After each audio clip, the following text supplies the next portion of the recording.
विमानश्च क्रोधः पारुष्यमेव च अज्ञानञ्चाभिजातस्य पार्थसम्पदमासुरीम्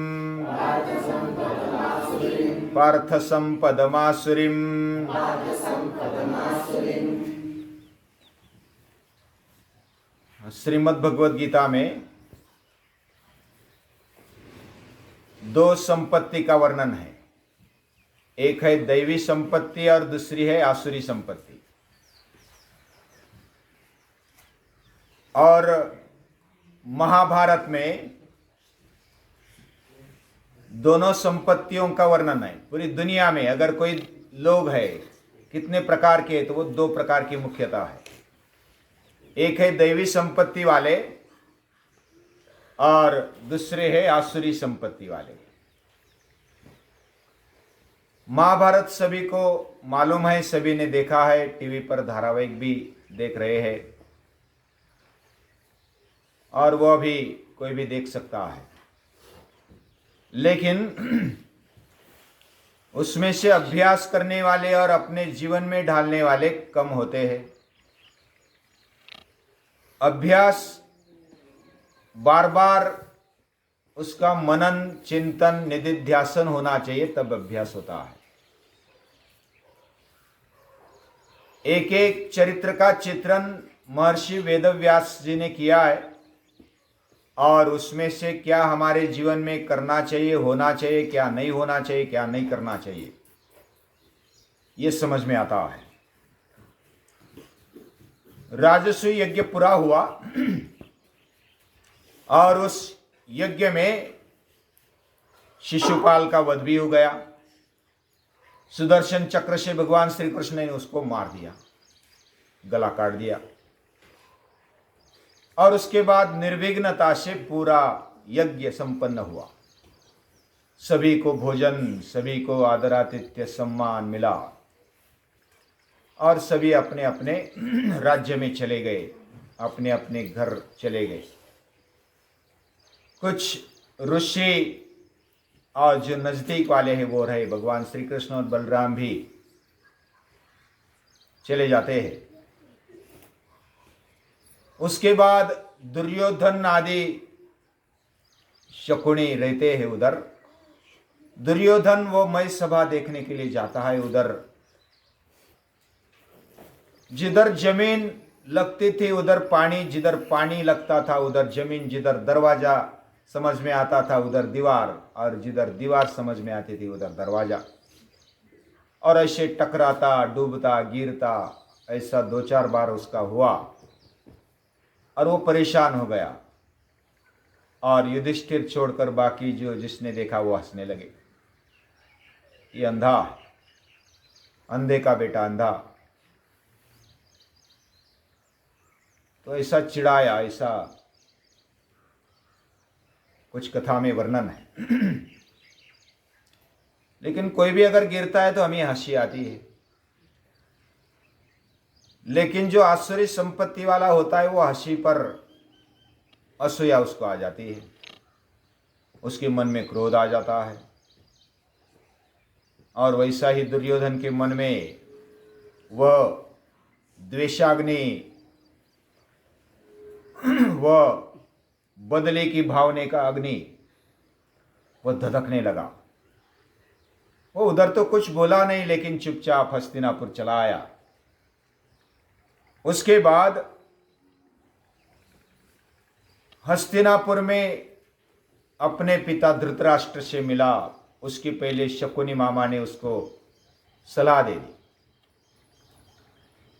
उसको ऐसा लगा कि अब युद्ध करके उनको परास्त किया जाए और हम सब धन संपत्ति और पूरा उनका वैभव ले ले, उनका सम्मान ले ले। ऐसा दुर्योधन को लगा। लेकिन शकुनी मामा बोलते हैं कि अभी देव देवताओं को भी हराना मुश्किल है, जिनके साथ भगवान श्री कृष्ण है, बलराम है, द्रुपद है, बाकी पूरे 5 पांडव, यह भी किसी देव देवताओं को भी परास्त करने की क्षमता रखते हैं। तो तुझे भी परास्त कर देंगे। युद्ध में जीतना इतना आसान काम नहीं।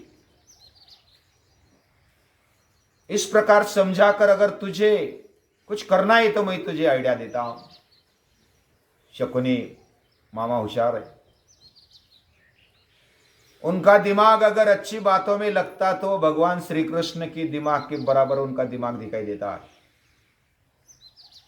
लेकिन उनकी बुद्धि असुरी संपत्ति की ओर वो खींच रही थी।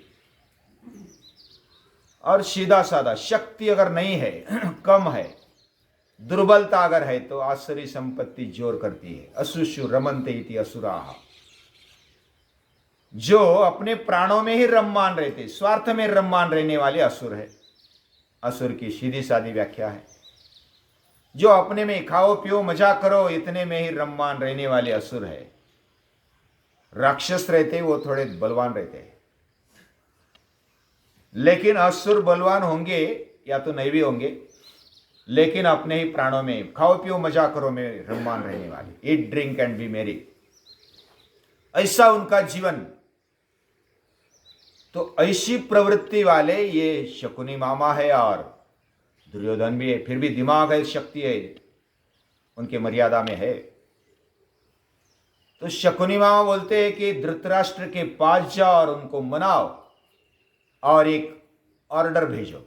अभी राजा कौन है? धृतराष्ट्र है हस्तिनापुर के। इधर युधिष्ठिर है सम्राट इंद्रप्रस्थ के, और उधर धृतराष्ट्र है। अभी तक दुर्योधन राजकुमार है, वो राजा नहीं है। तो धृतराष्ट्र को कुछ ना कुछ तरीके से, कोई ना कोई तरीके से समझाओ और एक आज्ञा भेजो, क्योंकि वो वरिष्ठ है, बुजुर्ग है, और उनकी आज्ञा का उल्लंघन युधिष्ठिर करेगा नहीं। वो आज्ञाधारक है। पितृदेव भव मातृदेव भव ऐसी हमारी संस्कृति सिखलाती है, तो उसका पालन करेंगे, वो नकारेंगे नहीं। और इसका फायदा लेकर मैं द्यूत खेलने में एक नंबर हूं, वर्ल्ड क्लास। हाँ, द्यूत खेलने वाले कौन है? शकुनी। तो ऐसा चैंपियन, वर्ल्ड चैंपियन। तो वैसा शकुनी मामा किसमें चैंपियन है? वह द्यूत खेलने में, जुगार खेलने में चैंपियन है। उनके पास से स्पेशल बनवाए थे, ऐसा बोलते हैं। वो उसका सुनते थे, जितना आंकड़ा बोले उतना वो डाल देते थे, और एक भी बार हारे नहीं। ऐसी उनकी अब तक का इतिहास ऐसा था। तो उसको बुला लो और मैं तेरी जगह पर खेलूंगा, तेरी तरफ से खेलूंगा और तू जीतेगा। पूरा राज्य हम ले लेंगे, उनका पूरा साम्राज्य ले लेंगे। तू ये आइडिया कर दे। फिर दुर्योधन इधर आता है। विदुर जी को यह मालूम पड़ता है कि ऐसा ऐसा है। तो विदुर जी को मालूम पड़ा तो विदुर जी धृतराष्ट्र के पास आते और तेरा बेटा ऐसा सोच रहा है और ये गलत बात है, ये अच्छी बात नहीं है। कुल का विनाश इससे होगा, कुल में विभाजन होगा। विभाजन तो हुआ ही है और उसमें दूरी आ जाएगी और विनाश की तरफ ये चला जाएगा। तो इस प्रकार विदुर जी ने बहुत सारा समझाया धृतराष्ट्र को। फिर धृतराष्ट्र भी दुर्योधन को समझाते कि वो बलवान है, वो सदाचारी है, सत्शील है, और उनके विरुद्ध जाना ये संस्कृति के, हमारे संस्कार के विरुद्ध है, ये ऐसा मत कर। लेकिन दुर्योधन अपने पिता को बोलता है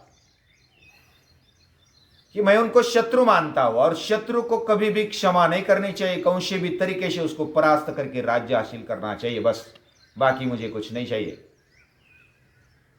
और कुछ भी करो लेकिन ऑर्डर निकालो, नहीं तो मैं प्राण त्याग कर दूंगा। अब ये हठी बच्चे की हट के आगे धृतराष्ट्र पिघल जाते हैं, वो ढीले पड़ जाते हैं।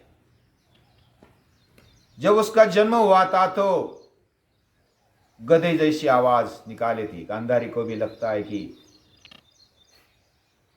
ये जो है ना, ये ऐसा सोच रहा है, ये गलत है। गांधारी अच्छी सोचती थी, वो पतिव्रता थी, लेकिन फिर भी अपने पति के साथ उसने भी पट्टी बांध ली थी अपने आंखों पर।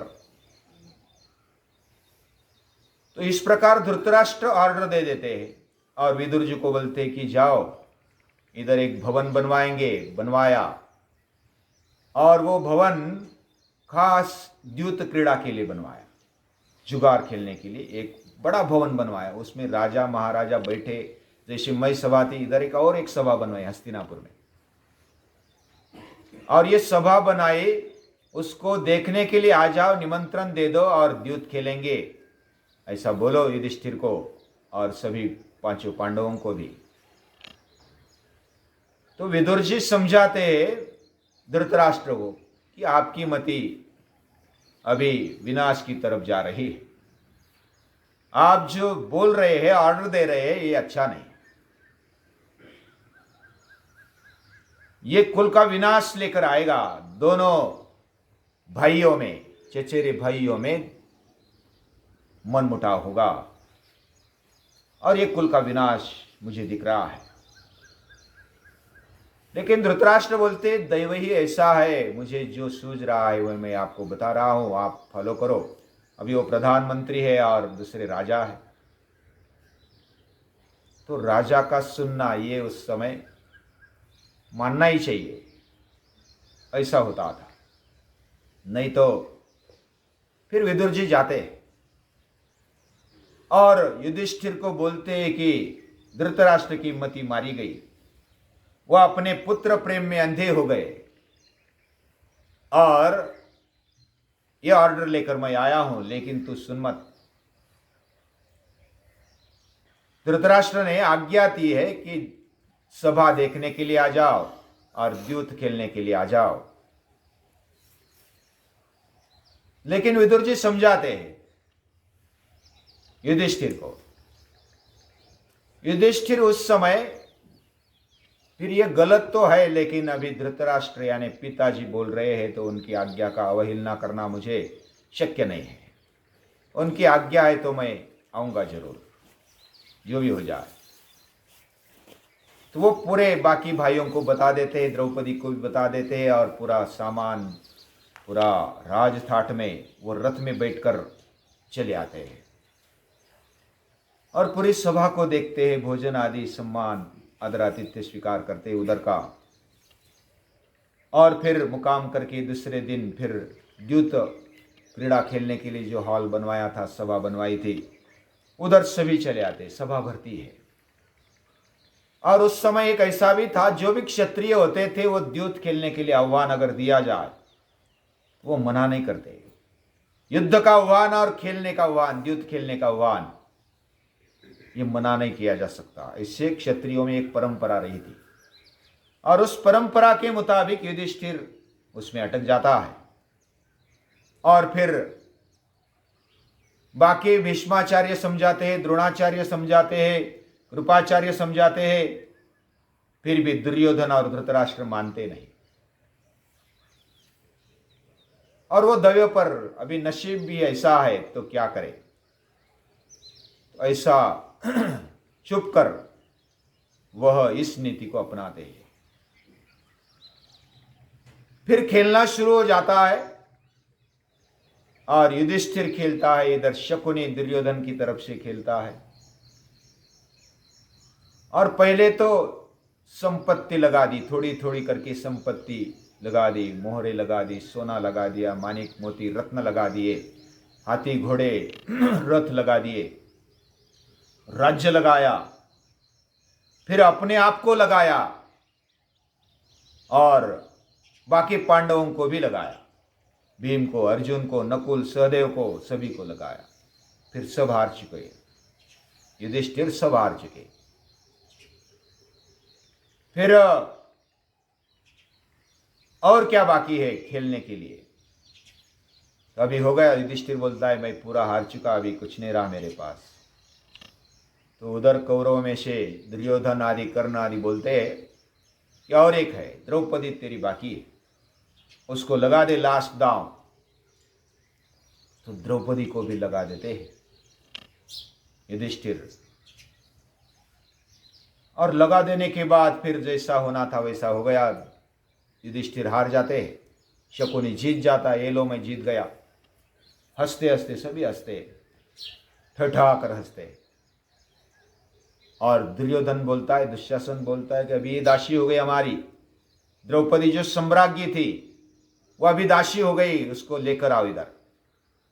विदुर जी को बोलते हैं दुर्योधन, अभी जिधर जिनका सम्मान करना चाहिए, जिनका आदर युक्त उनको प्रणाम करना चाहिए, उनको वो ऑर्डर देते हैं कि विदुर जी जाओ और लेकर आओ दासी को। विदुर जी फिर तपते हैं, ए मूर्ख, तुझे कुछ समझ में आता है क्या? तू क्या कर रहा है? ये सम्राज्ञी है, उसको ऐसे लाना, दासी बनाकर लाना, ये तुझे शोभा नहीं देता। और युधिष्ठिर जब हार चुका है तो द्रौपदी भी हार चुकी है, वो दोनों अलग नहीं है। तो ये अन्याय है। और वो विरोध करके विदुर जी उधर से चले जाते हैं। भीष्म द्रोण आदि वो भी दुख व्यक्त करते कि ये कैसे हो रहा है, ये अच्छा नहीं। तो विदुर जी नहीं जाते, तो फिर वो दुशासन को बोलता है कि अरे उठ और लेकर आ उसको। पहले तो एक प्रतिगामी उसको बोलते हैं कि लेकर आओ, लेकिन उससे वो द्रौपदी सुनती नहीं कि मैं नहीं आऊंगी। तो दुशासन जाता है और उसको घसीट कर लेकर आता है। उस समय वह एक अवस्था थी और वैसे ही उसको लेकर आता है। रजस्वला थी और उस अवस्था में उसको लेकर आता है। दुशासन घसीट कर लेकर आता है, केस खींच कर लेकर आता है। वह सब देखकर सभी की गर्दनें नीचे जाती है। जो बुजुर्ग है, वरिष्ठ है, लेकिन कर्ण, दुर्योधन, दुशासन आदि ऐसे सीधी गर्दन करके देखते, आंखें उठाकर देखते हैं और बोलते, ये दासी आजा, अभी हमारी दासी हो जा, अभी तुझे नंगा करता हूं, और खींच इसका वस्त्र। फिर वस्त्र खींचने लगता है, ये सभी को मालूम है। और दुशासन वस्त्र खींचता है, भगवान को वो प्रार्थना करती कि अभी तू ही बचा। इधर पांडवों में भीमसेन और अर्जुन चिढ़ जाते हैं और ऐसे उठने के लिए और धनुष लेने के लिए तैयार होकर अभी इनको नष्ट नाबूद कर दिया जाए, ऐसा सोचकर वो उठने लगते हैं। लेकिन युधिष्ठिर बोलते हैं कि अभी चुप बैठो। उस समय वो अंदर से अंदर पूरे तिलमिला जाते हैं, नकुल सहदेव भी तिलमिला जाते हैं, लेकिन युधिष्ठिर की आज्ञा के कारण वो बैठते हैं। भीष्माचार्य, द्रोणाचार्य भी नीचे मुंडी लगा करके बैठते हैं, कुछ बोलते नहीं। भगवान श्री कृष्ण वो याद करती द्रौपदी पांचाली, और कृष्ण को याद करते ही वो वस्त्र देते हैं। और इतना ताकत लगाकर भी कितना भी खींचे, लेकिन वो विवस्त्रा नहीं होती। और इस प्रकार पूरी सभा में ऐसी स्त्री की विटंबना दुर्योधन के द्वारा आदि कौरवों के द्वारा होती। विकर्ण उधर खड़ा होता है, ये गलत बात है, ये ऐसा नहीं होना चाहिए, ये अन्याय है, इसके विरुद्ध लड़ना चाहिए। ऐसी आवाज तो उठाई उसने, बाकी भी आवाज उठाते हैं, लेकिन पूरी एक्शन नहीं कोई लेता, बाकी चुपचाप बैठ जाते हैं। फिर धृतराष्ट्र के पास भीष्म और द्रोणाचार्य जाते हैं कि अभी रुकाओ, कितना देखेंगे, क्या देखेंगे? इस सभा का पूरा जो मान था, सम्मान था, वो धूले में मिटा दिया। कुरुकुल का जो सम्मान था वो धूल में मिटा दिया। अभी क्या बाकी है? रुकाओ, अभी तेरी आज्ञा से यह सब रुकेगा। तू क्या अंधा होकर के तुझे समझ में नहीं आता? फिर धृतराष्ट्र बोलते कि हे द्रौपदी, मैं क्षमा मांगता हूँ, अभी जो भी जैसा था, जिसका जो वैभव था वो ले लो और अभी जाओ अपने अपने घर में। लेकिन अभी ऐसा ऑर्डर देने के बाद पांडव उठते हैं, अपने रथ में बैठते हैं और नीचे मान करते हुए चले जाते हैं, चलने लगते हैं। इधर दुर्योधन आदि उनकी खलबत होती है कि ऐसे कैसे जाएंगी, इनको तो पूरा ले लिया था, वो फिर वापस ले लिया, अपने पिताजी ने वैसा ही दे दिया, ये क्या हो गया? फिर धृतराष्ट्र के पास जाता है दुर्योधन, एक बार सिर बुलाओ और एक दांव होने दे, बाकी हम देखेंगे क्या करना है। 12 साल तक वनवास और 1 साल अज्ञातवास, ये होना चाहिए। हम हारेंगे तो हम जाएंगे और पांडव हारेंगे तो पांडव जाएंगे। इस प्रकार फिर वो वापस बुलाया जाता है धृतराष्ट्र की आज्ञा से। धृतराष्ट्र भी कितना पुत्र प्रेम में अंधा हो गया है, अंधा तो है ही, पुत्र प्रेम में अंधा है। और उनको फिर बुलवाते हैं, युधिष्ठिर भी आते हैं, उनकी ऑर्डर फॉलो करते हैं। फिर जैसा होना था वैसा हो गया, वो हार गए। और फिर आगे का जो भी कथा है, इसमें आसुरी संपत्ति कैसी है, क्या है, वो देखने को मिलता है। दंभ है, दर्प है, अभिमान है, फिर क्रोध है, पारुष्य है, अज्ञान है, ये सब दुर्योधन आदि इनमें देखने को मिलता है। यह आसुरी संपत्ति है। लेकिन आगे की कहानी देखेंगे, आगे इसमें से क्या सीखना है वो देखते जाएंगे। आज के लिए इतना है।